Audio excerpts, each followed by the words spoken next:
Let's welcome our faculty candidate, Xiangpeng Hao. He is currently a PhD student at the University of Wisconsin-Madison, and he's working on cloud infrastructure and data systems. And his work has been integrated into the Apache software foundation, as has been used across thousands of data systems. So let's welcome our candidate, and let's make some noises.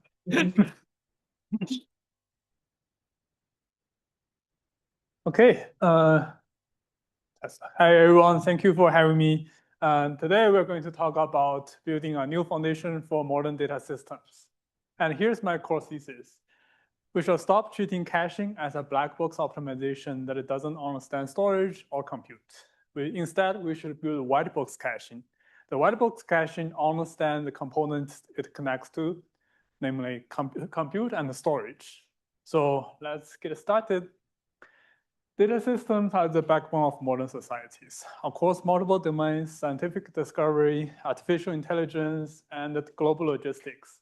Advancements across all those domains relies on our ability to process data efficiently and at scale. So here's a figure that shows the amount of data we need to process every year. Over the last 15 years, we have seen the demand growing exponentially. Actually, the amount of data we generate since ChatGPT released on 2022 has more than all previous years combined. So this does not just mean more data. It means a crushing load that our existing architecture can no longer handle. So this huge data demand drove the separation of cloud, compute and storage. Conventionally, compute and storage lived in the same machine. They were close neighbors, they share resources, and the way we scale those systems is we add in more machines and connect to them. However, over the last 15 years, we have moved to the so-called cloud-native architecture, where we separate the compute and the storage and connect them through a network. So why do we do this? Let's look at the typical cloud-native application here. Here on the left-hand side is storage systems. We have AWS 3 or Azure Blob Storage on one side. And on the other hand side, we have compute, which are AWS Lambda functions or stateless virtual machines. And we connect them through a network. In this architecture, if we want to scale the storage system, we simply add in more storage nodes to it. And the same compute node will be able to share those storage systems. And if we want to scale the compute systems, we simply add in more Lambda functions or virtual machines attached to share the same storage systems. This makes our data systems more elastic, scalable, and cheaper. But at what cost? The cost is latency. When we separate the compute and storage in different systems, every query now on the compute side needs to travel the network, and that we are talking about 10 to 100 milliseconds just for the first byte to travel on object storage system to the compute. And if we just run over existing infrastructure on the cloud-native data systems, we have seen orders of magnitude slow down. So how do we fix the latency problems? Well, in systems, the answer is always the same. We add a cache. So we add a cache and another cache. Over the time, service A add a cache, service B add a cache, and caches are everywhere. And here we're treating the cache as black box, meaning that even though it connects the compute and the storage, it understands neither. It understands the storage, meaning that it doesn't understand the storage, meaning that it will just cache the sub-optimized data. It will just mirror the bytes on the storage, even if they are not optimized for compute. And cache not aware of compute, meaning that it does not really know which part of the data is important and which are not. And in consequences, it has to cache the hot data along with cold data. And this is what black box caching gives to us. It is complex, it's wasteful, and it is still slow. So the core contribution of my work is the white box caching.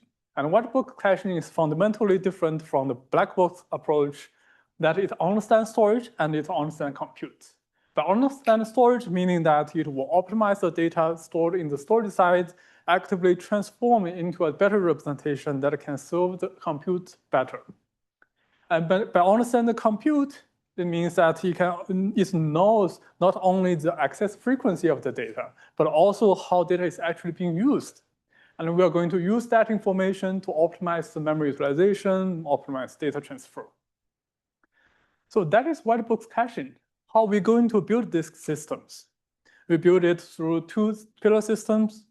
One is LiquidCache. LiquidCache connects the storage with the WhiteBox caching and understands the data on the storage, caching a better representation. And we build LiquidEvict, connecting the compute with the WhiteBox caching, which now understand how the computer system is going to use our data and use that information to optimize our memory usage. I'm going to give you a quick preview of each. So in the conventional data systems, the data we store in the storage system are not optimized for compute because storage are being like object stores are like cloud provider will charge the amount of bytes we stored on the object storage. So we are incentivized to compress it as much as possible. Second, because the same storage is being shared across multiple compute services. So we want the data to be maximum compatible. However, those priorities make our data suboptimal for compute. And LiquidCache is a WhiteBox cache. It understands the data, understands semantic, and it opens the black box, transforms the data into a better representation, such that we can reduce the amount of time spent on encodings and optimize the data layout for faster data processing. And that leads to 5x lower latency. And LiquidEvict, on the other hand, connects the compute side. So conventionally, when the computer system might say, please give me the date time column, and the cache will cache that date time column as is. LiquidEvict do one step further. It will understand the intent of the compute. For example, in this case, it not only knows that it will read the date time, it also knows it will group by the date time by month. So LiquidEvict will use that information to squeeze the data so that only the month component is being cached in memory in the LiquidEvict, and the rest of the data is being evicted to disk. This can significantly improve the memory utilization. Okay, before I talk about the details of both systems, I want to emphasize that we're not just talking about nice academic ideas here. We are talking about WhiteBox caching as a paradigm that is actively shaping the real world. The techniques behind the WhiteBox caching has been published in more than 8 VLDB signal papers, including 3 as first author papers. And the techniques has been adopted by more than 7 companies, including Apple and Microsoft. And we also contributed them back to the Apache Software Foundation, which now benefits thousands of data systems.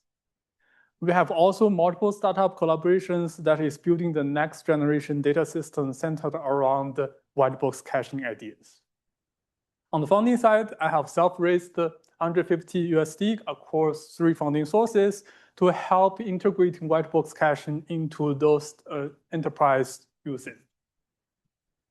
Okay, without further ado, let's talk about the first system, LiquidCache, and how LiquidCache re-encodes data and why encoding, re-encoding is so important.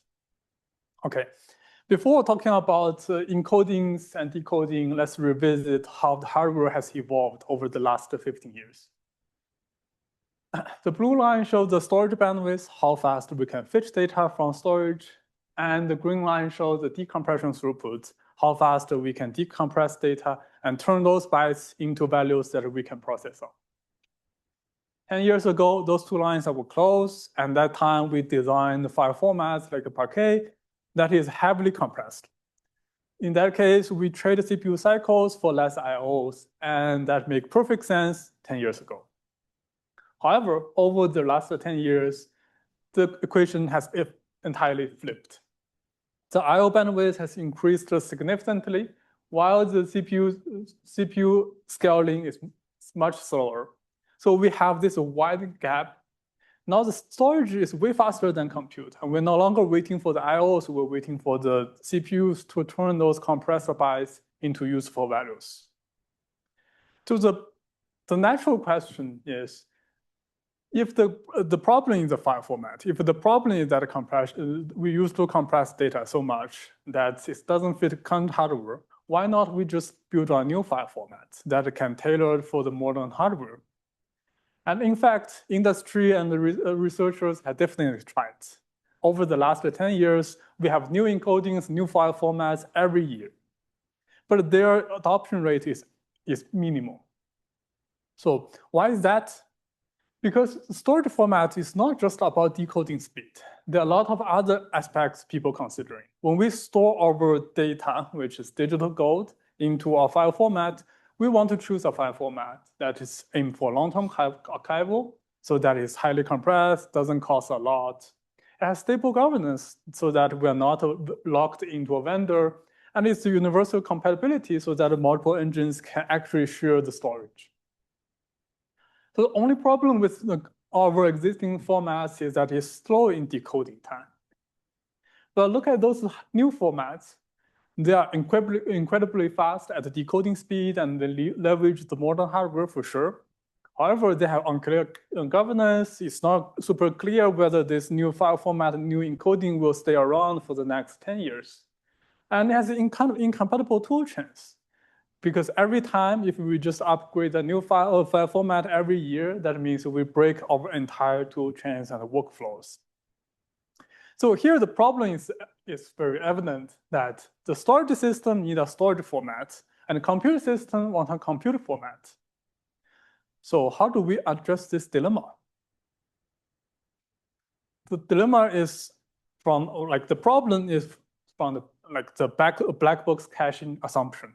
So conventionally, this is a storage, and our black box caching will just mirror the data on the storage, so that even if the data is not suitable for compute, we're going to cache it as is, and then sending that sub-optimized data to the compute engine, which is suboptimal.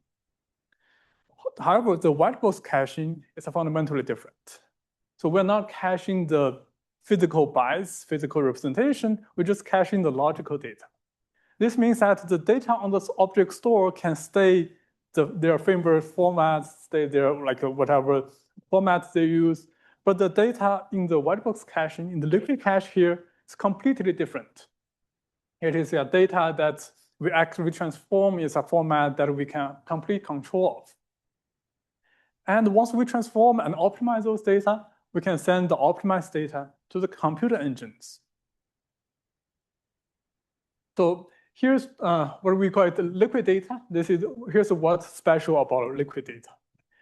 Let's consider a conventional paradigm like model where we have writers, readers, and they both produce data, and the readers will read data from it. In order for this paradigm to work, we need to have an agreed upon specification. And that has been done a great job in the storage formats. However, the problem is, whenever we want to evolve the schema, evolve the specification, we need to change all the readers and all the writers in the ecosystem. And that has been very challenging, and in practice, that takes a decade for the ecosystem coordination. However, the data in the LiquidCache is fundamentally different. It does not leak the data into the rest of the ecosystem. It's an ephemeral data format. The data that is only produced by the LiquidCache and only read by the LiquidCache. This means that if we want to add a new encoding or deprecate the encoding, we can just change it into LiquidCache without impacting the rest of the ecosystems. And we can easily support for customized encodings. This allows a user to customize their data structure, that customized encodings for their particular workloads. And let me give you a quick example of how LiquidCache handles the data. Given a string column, this is uncompressed, this is 12.9 gigabytes. And we first apply the dictionary encoding to deduplicate the data, which drops to 5 gigabytes.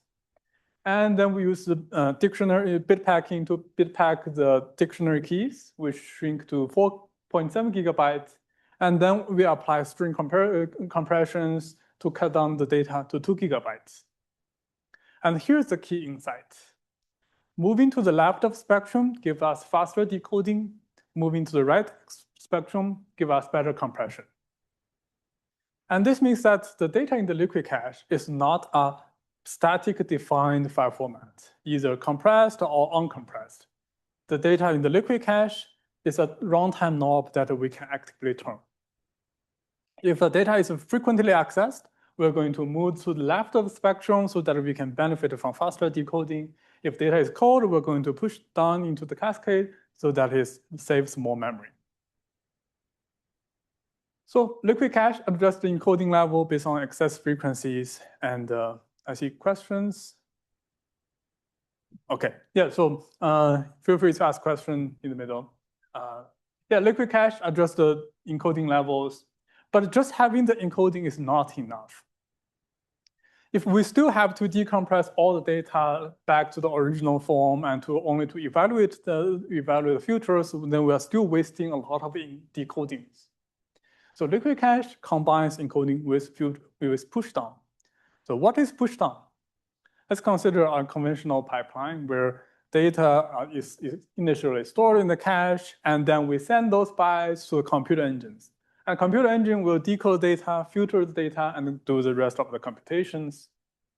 The idea of pushdown is pushing those decoding in the future to collocate with the caching systems, such that cache data decoding in the future all happens in the LiquidCache. And now we are sending the filtered data out to the computer systems. And when the filter is, for the selective filters, we can cut out of the magnitude network traffic. And the best part of this is that now encoding, decoding in the future all happens within the same systems. And it allows to unlock a lot of optimizations. And here we can talk about one of them, which is filter on encoded data. Let's look at the, let's say this is encoding data, and in a conventional compression, we just run into DSTD or general purpose compressions. Then we don't really know the values, the semantic of the compressed data.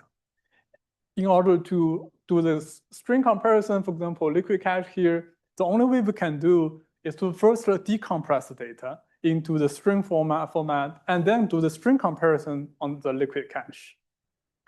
But because in the LiquidCache, we control everything. We control the encoding, decoding, and the filter evaluation, such that we can carefully select the encoding schemes such that we can understand the semantic about the encoded data. For example, here we have dictionary. 0 means Apache, 1 means Liquid, and 2 means cache, and so on. And the encoded data, just looking at the like the dictionary, 1, 2 means LiquidCache, 1, 3 means LiquidEvict, and so on. And now we want to find the LiquidCache. We no longer need to decompress encoded data. Instead, we will compress the string needle. For example, the liquid here is 1, and LiquidCache here is 2. So we're going to scan the encoded data, just found 1 and 2 over the encoded data, which can significantly improve the decoding time because faster decoding is not decoding at all.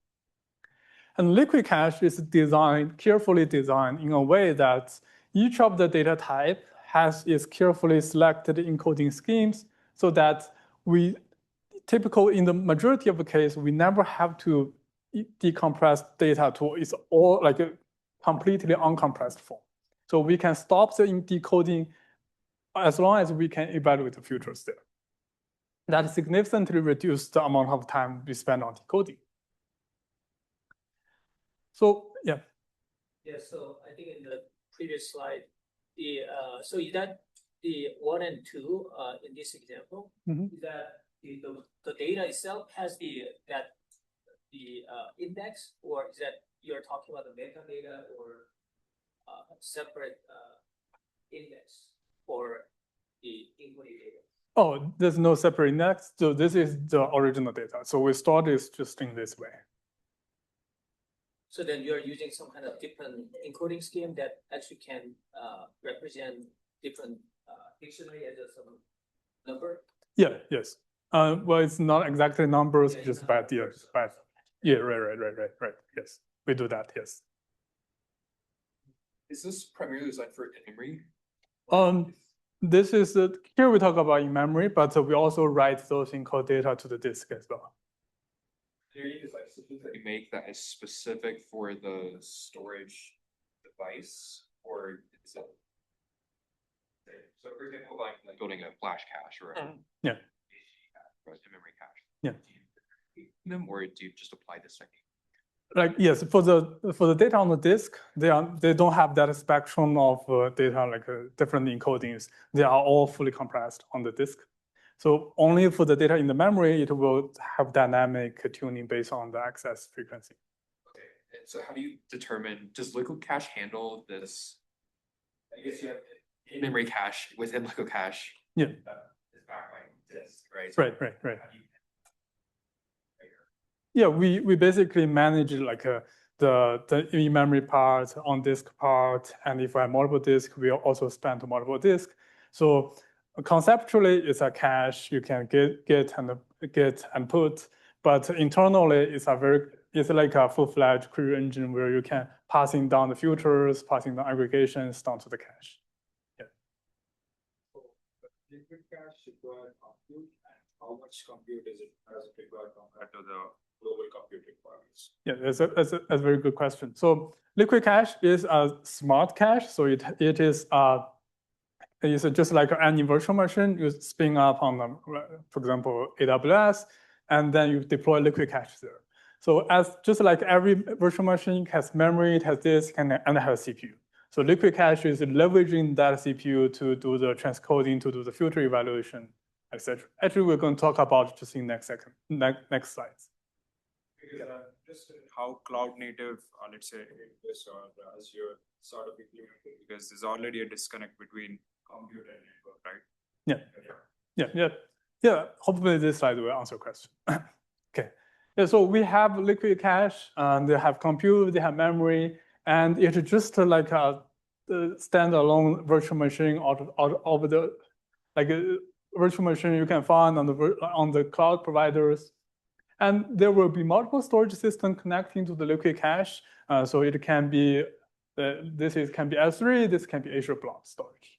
So they all connect to LiquidCache, and LiquidCache can feed to multiple compute engines. They can be Spark, it can DuckDB, they can be Data Fusion. And the latency between the storage and LiquidCache is still 100 milliseconds, more than 100 milliseconds. That's the limitation of the object store. But the latency between the LiquidCache and the compute is just 1 millisecond. That's leveraging the super high performance data center networking. So LiquidCache is co-located with the computer engines within the same cluster. And because LiquidCache is just a virtual machine, it has the computation power, it has the CPU bundled there. So we use that CPU to do the transcoding, to do the filter evaluation there. Yes. Okay. So how does LiquidCache perform? Here's a typical query where the x-axis shows the amount of time we spend on our typical pushdown cases. And the baseline is the Parquet file format, which the file format used widely, the industry standard file formats.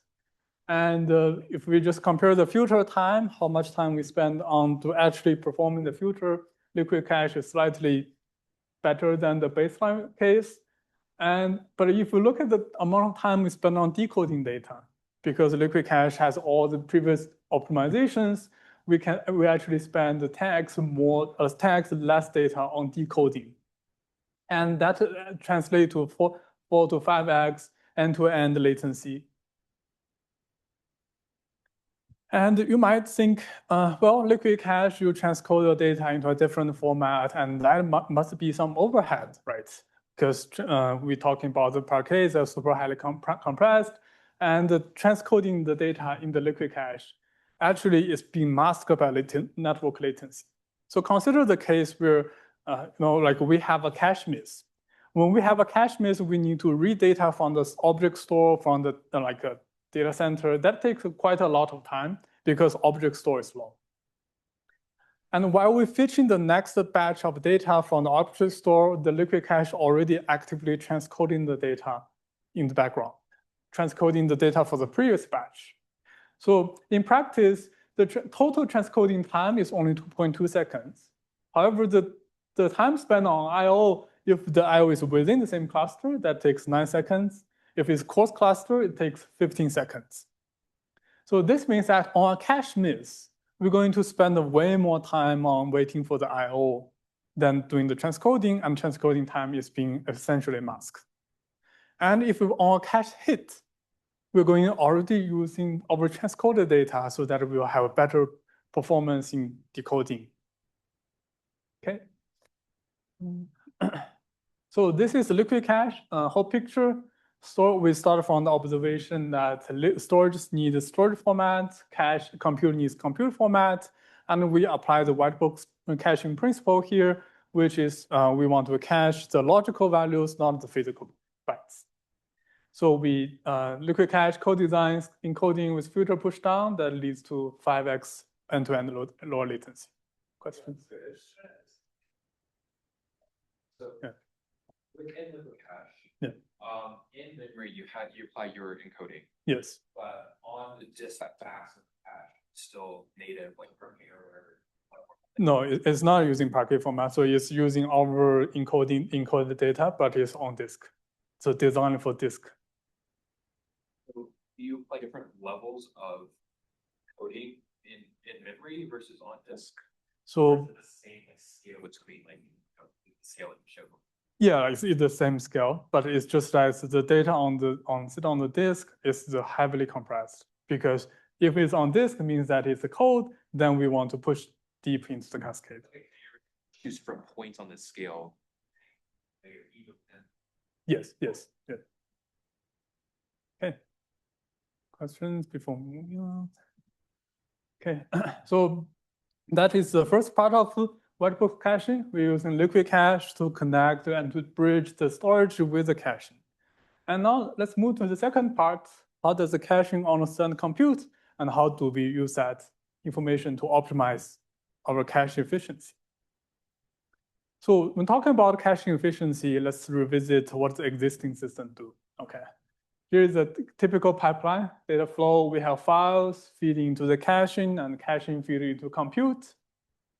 So we have like caching policies like LRU, FIFO, basically trying to guess and to predict what the workloads, future workloads, and adapt our policies so that we can keep as much data as possible in the as much hot data as possible in cache. But in our analysis of this approach, we found that 98% of the data, the cached data, is actually never being touched. So we show the raw data is 1.7 gigabytes. After LiquidCache, we heavily compress it. That goes to 500 megabytes, much better. But we also measure the traffic between the CPU and memory to see how much data is actually being accessed by the query. That is only 30 megabytes, meaning that only 2% of the cached bytes are actually being used. And this is because the conventional cache policies only try to predict which entries is important. It does not know which part of that entry is actually being used. So LiquidEvict tries to bridge the gap between caching and compute such that it does not predict it. It's actually guided by the workload. Let me show you an example. Here we have an example query like this. We want to group by month, and the query result look like this. It's a very typical database query where we want to find the monthly activities. And in a conventional cache, the caching system will be able to know, okay, the timestamp is frequently being accessed, so it's better for us to keep the timestamp in memory. So this is what it cached. And so the timestamp here is 64 bits information and down to the nanosecond. But look at what is actually needed in this query. We only need the month, that is January to December. That's only 4 bits of information. And original data is 64 bits. That is the full date time information. And in order to cache that tiny amount of months, we have to cache the entire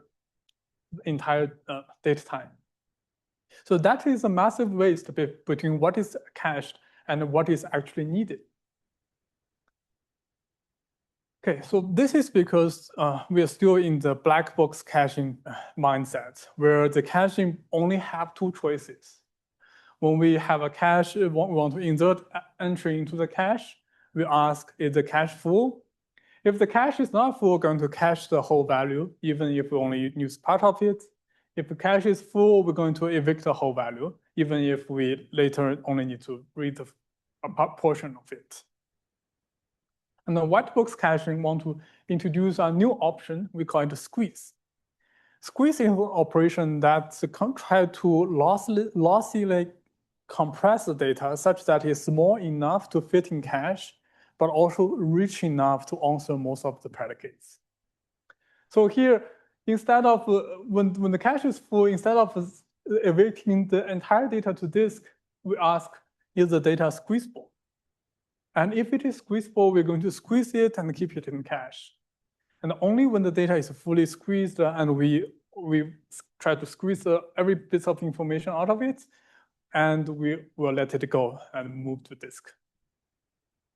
So let me show you an end-to-end example. So we still have a SQL query, just like it can be data frame or any like a computation language they use. And we're going to pass that workload information down to the cache.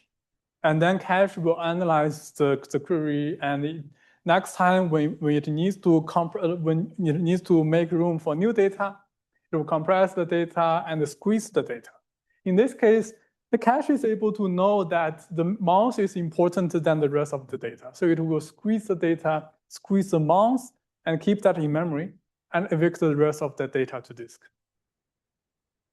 And the next time when the query comes again, and it will hit that month information, and the cache will just return the month information back to the query engine, so that to squeeze the data, only 4 bits is enough to answer the query. And that is the white box caching principle here. It's not only understand the data, understand the query, to understand what the computer engine is going to use for that data.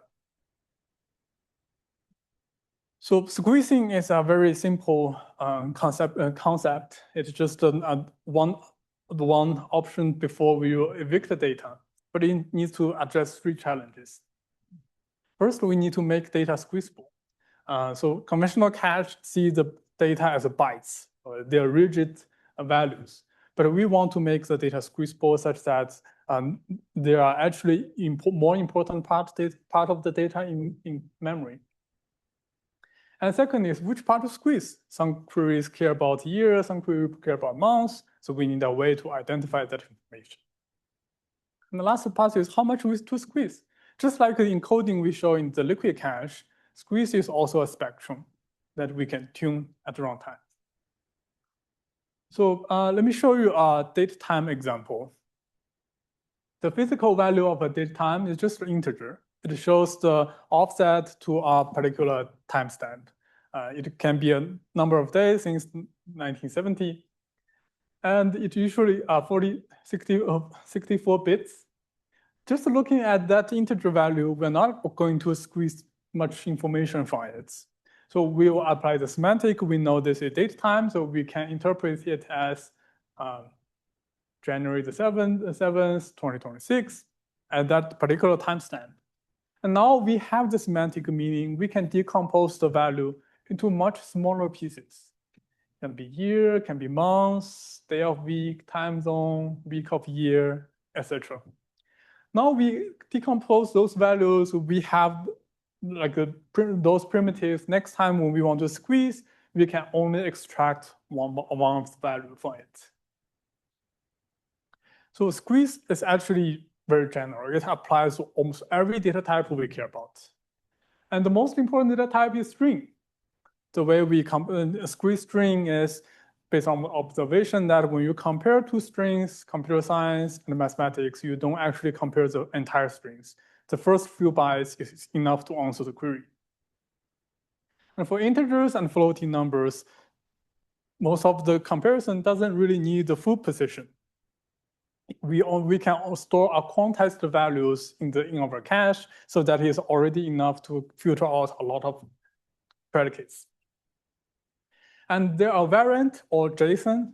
Basically, that's a very important part in the modern data systems where data are getting more and more unstructured. So those are documents where you have those JSON files, but you only need just a few fields from the JSON files.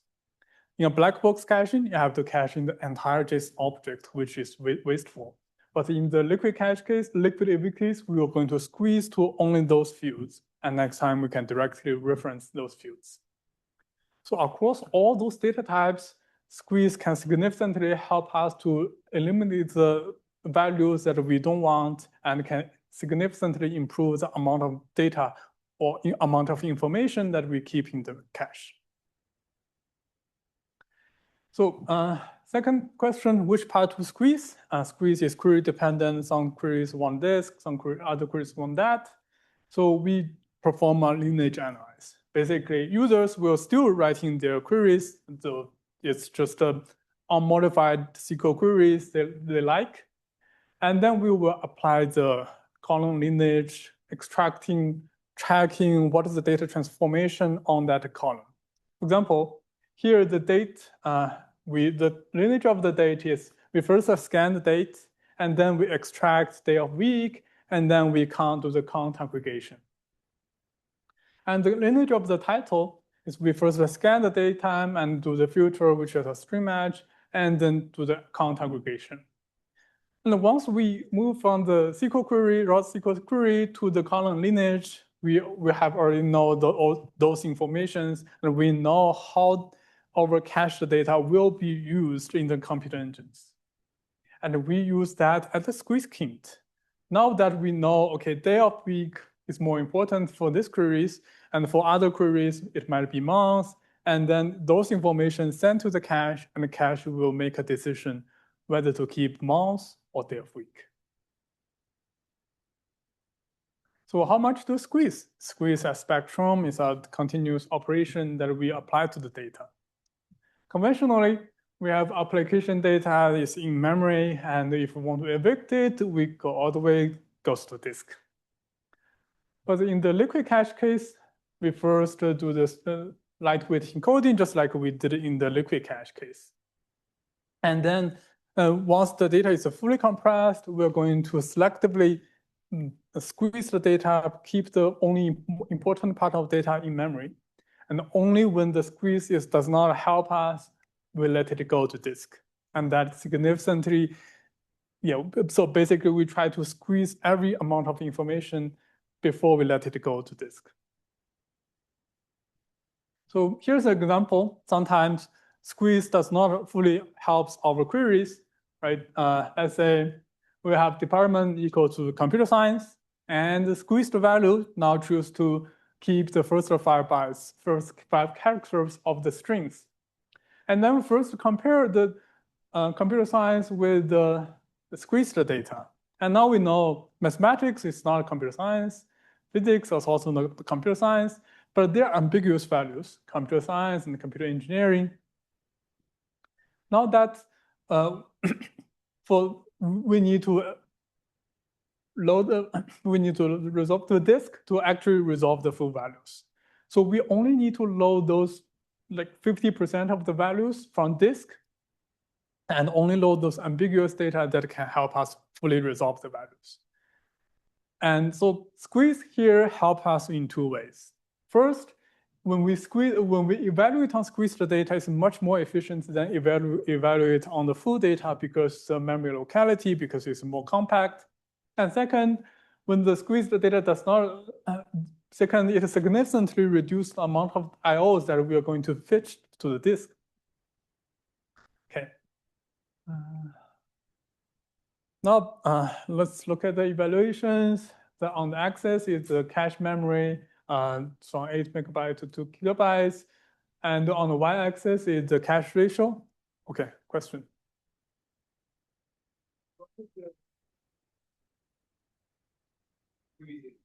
To assume that you deal with structured data, like with the database. Yeah. But like, are you like most Very close.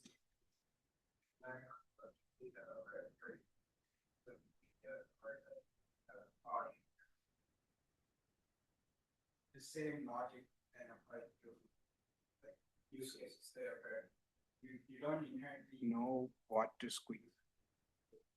Right. So the question is, how does the squeeze apply to audio, videos, images, etc. Right? Yeah. So basically, we treat those as different data types. Right. So for this case, for this project LiquidEvict, so far we only handle text-based data types, but it's definitely very important to follow up to handle the multimodal data types, like maybe like embeddings or like images, videos, as you mentioned. Yeah, but I definitely agree that those squeezing principle can also apply to those specific data types. There's no like one-size-fits-all solution to all different data. Yeah. Okay, so conventional cache with the same amount of cache memory, it only do pretty bad, but LiquidEvict can consistently achieve 2 to 4 more cache ratio, meaning that with the same memory, it can cache 2 to 4x more data, allowing like 2 to 4x less IOs. And let's look into the LiquidEvict systems and see what is actually the state within the cache. In the conventional black box caching, we only have 2 states, cached or evicted. Right? Cached in this case is 63%, and the rest of the data are evicted is 63%, and cache is 37%. However, with WhiteBox caching, we have a heterogeneous state of data. We have evicted data, only 12% of the data is on disk, so we significantly improve the hit ratio. But also the data in the cache is not just a cache or cached or compressed or squeezed. It is a heterogeneous set. 30% of data is uncompressed cached, 41% is compressed, and 34% is squeezed. And that is the WhiteBox caching gives to us. It's managed data at much finer granularity. It can adapt to the workload much better. Okay, so LiquidEvict whole picture, we start with the observation that 98% of the cached data is wasted, and we want to apply the WhiteBox caching principle, which we want to squeeze it before we evict it. And to identify which part to squeeze to keep, we have to adopt the lineage-aware partial retention. And finally, that leads to 4x caching efficiency and 22 faster queries. So that is LiquidEvict and LiquidCache. They both combined realize the WhiteBox caching principles, but that's only the first step. So where does LiquidCache, where does the WhiteBox caching move for the next 5 years? I see 2 promising directions. The first is agent-native systems. Future data systems the primary user of future data systems are no longer human. They're agents, massive amount of agents, and they use data systems significantly different than humans. So we need to build our data systems, build our caching systems to aware of the users, which is the agents. The second is new hardwares. We have emerging new hardware, CXL, tiered memory, GPU, etc. And those emerging hardwares means that we want to apply the WhiteBox caching principle such that it understands the hardware it runs on. And let me show you each of them. So agent native caching, agent use data system very differently. Conventionally, we have human writing a query, send to the data systems, getting the results, and revise, and then do the computation again. This is a human loop. This is a very ad hoc interactive loop. But when we use agents, it's very different. We ask a task to agents. The primary agents will spawn like 10, 20 agents, and they will independently interact with the data system. And that means orders of magnitude more interactions between the agents, between the user to the data systems. And if we do not handle our caching system well, it will easily overwhelm of data infrastructure. And here's the figure shows the amount of parallel agents and their success rate reported by the Cloud Opus. Basically, it says the more parallel agents you have, the higher success rate you can have. And that trend will going on and can easily overwhelm our systems. So we want to design our agent-native systems such that we understand that those cluster of agents, they will perform similar tasks, but to interact with data systems slightly different.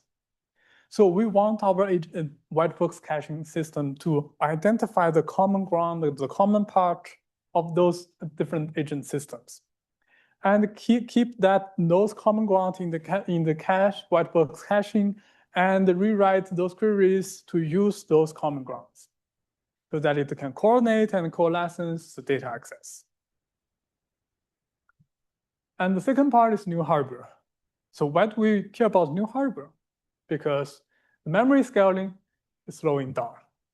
This figure shows the memory price over the last 15 years. The memory price is going down for sure, but both memory and CPU scaling are slowing. So we have so remember the amount of data we talked about in the beginning of the talk. We have this exponential growing data that we need to process, and our memory and CPU is scaling much slower. So the gap between what we have to process and what we afford to process is widening. And that leads to the emerging hardwares across in our data paths. And the WhiteBox caching principle wants to understand the hardware it runs on. Specifically, there are future compute. Compute does not just happen in CPU. It happens on SmartNIC, happens on SmartNIC, SSDs, and GPUs and accelerators. And we will have those devices across our entire stack. So the new hardware, the WhiteBox caching need to understand the capability of those hardwares and pushing down the computation to maximize the utilization of those computes. And the second direction is future storage, because we are no longer able to afford to put everything into the memory.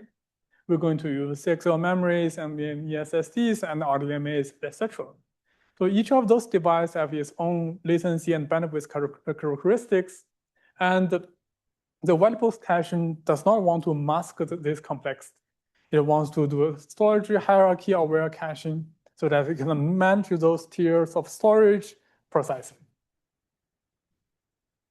And that is WhiteBox caching. Let me put everything together. At the beginning of the talk, we discussed about storage on one side, compute on the other side. And we want to use a WhiteBox caching to bridge the gap between storage and cache and compute and cache. That leads to LiquidCache and LiquidEvict. And in the next 5 years, we see WhiteBox caching also applies to the users, which is primarily the agents, and the new hardware, which will understand the accelerator and the future storage it runs on. So across all those aspects, the WhiteBox caching is really a perspective that we should stop treating caching as a black box that we just sprinkle over the systems.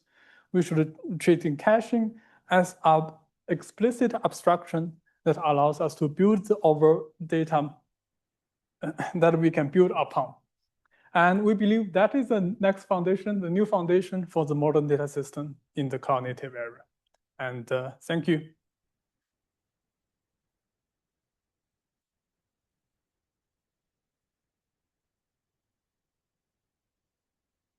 Any questions?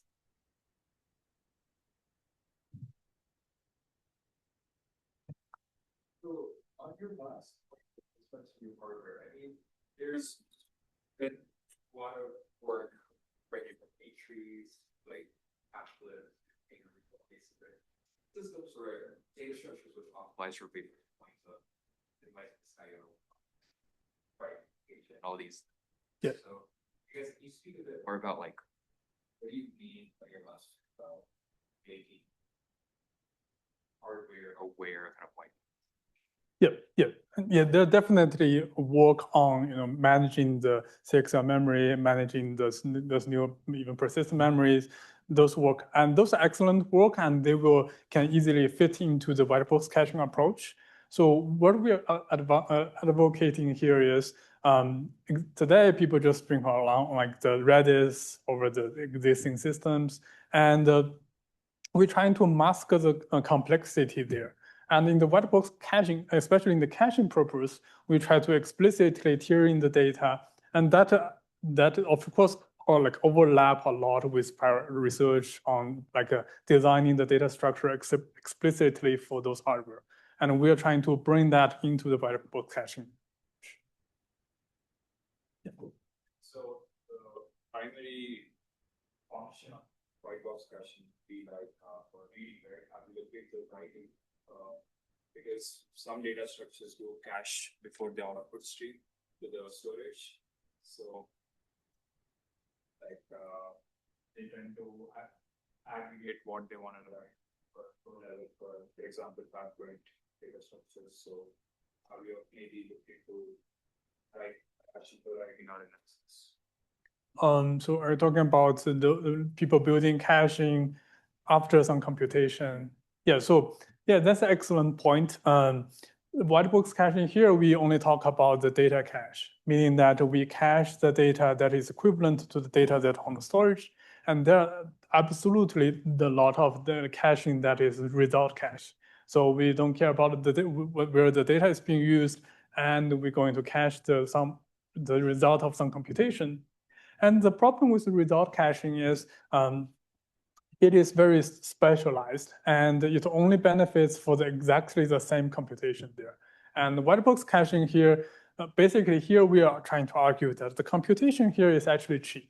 What's actually expensive is decoding and keeping data in memory. So what we tested here is that we just put our white box caching there is a data cache.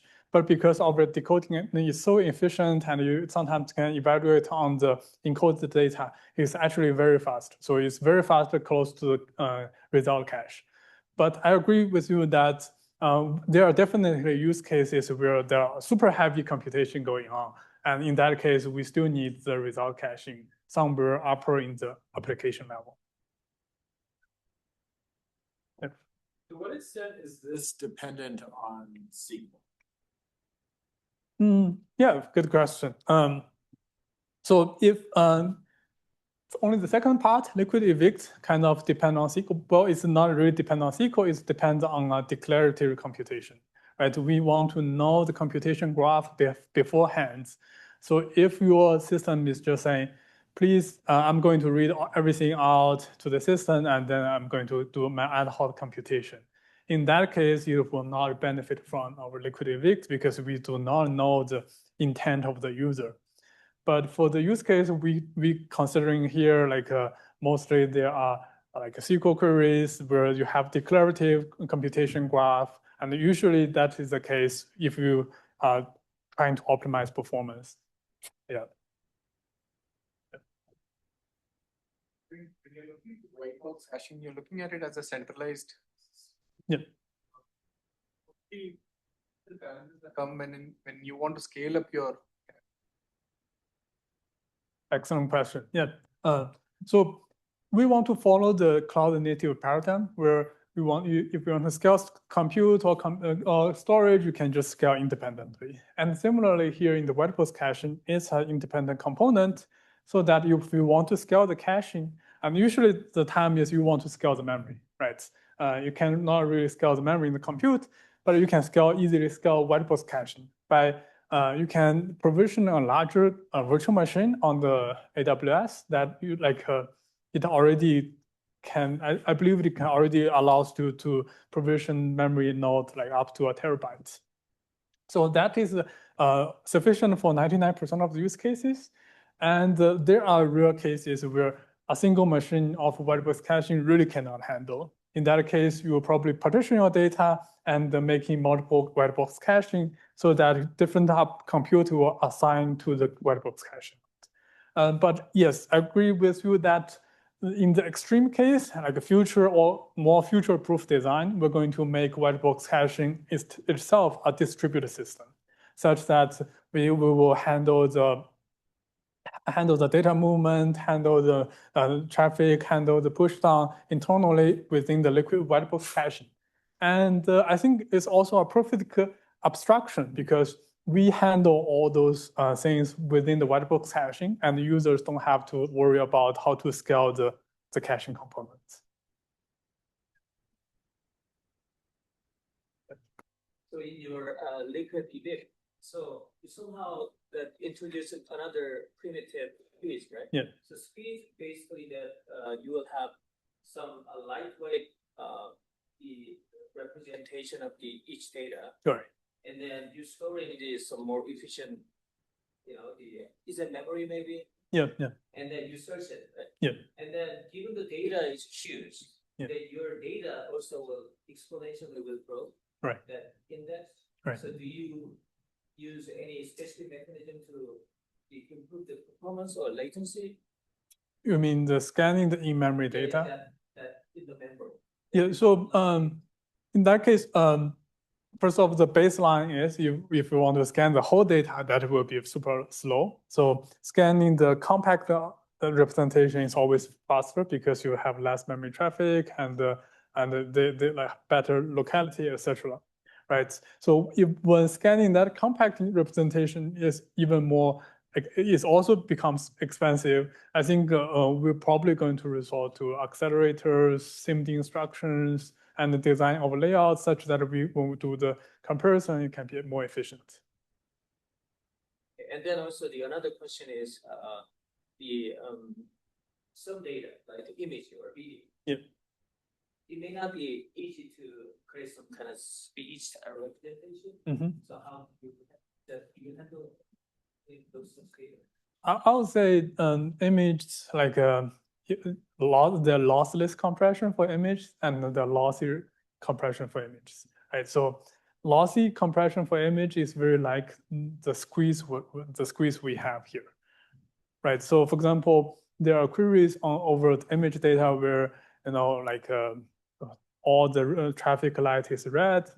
In that case, you don't have to work on the full image resolution, and you're likely going to query that information directly on the squeezed, which is lossy compressed, highly compressed data, which is very similar to the squeeze concept.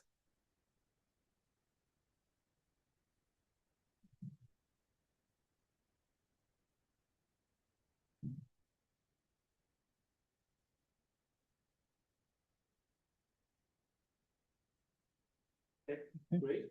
So let's thank our speaker.